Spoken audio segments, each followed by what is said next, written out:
Siku ya tamaduni duniani, majadiliano na maendeleo katika uwanja wa Ole Ntimama, huku maafisa wakionya kuwa urithi wa kitamaduni wa Kenya uko hatarini kutoweka iwapo jamii zitaacha mila na desturi zao na kukumbatia maisha ya kisasa pekee.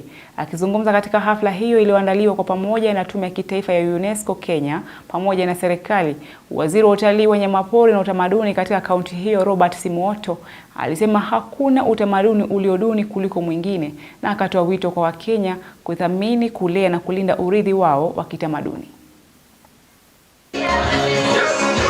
Today we've partnered with UNESCO and NCIC with Narok County government to celebrate the World Day for Cultural Diversity for Dialogue and Development.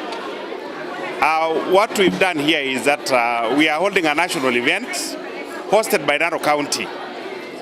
It's a national event because it's one of its kind in Kenya today.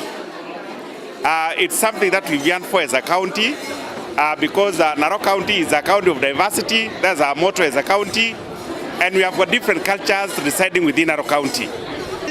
Na ile muhimu tungetaka ku-urge counties na national government ni waweze kuwa na infrastructure ya kusupport spaces for cultural expressions, na pali venye wasanii wetu wanaweza create, wa produce na wauze vitu zao ili waweze kujikimu. Kwa hiyo katika zoezi ambalo tumekuwa nao leo likiongozwa na washirika wetu NATCOM, UNESCO pamoja na gatuzi la Narok, tumeshuhudia namna ambavyo jamii mbalimbali zinaweza kuimarisha utamaduni wao katika hali ya ngoma, katika hali ya nyimbo za kitamaduni na vile vile muziki ya kisasa. Tumeweza kusherehekea utamaduni mbalimbali na sisi kama Masai Mara University ambao pia tuliweza kusherehekea siku hii pamoja na Narok County na UNESCO, NATCOM. Tumefurahi sana.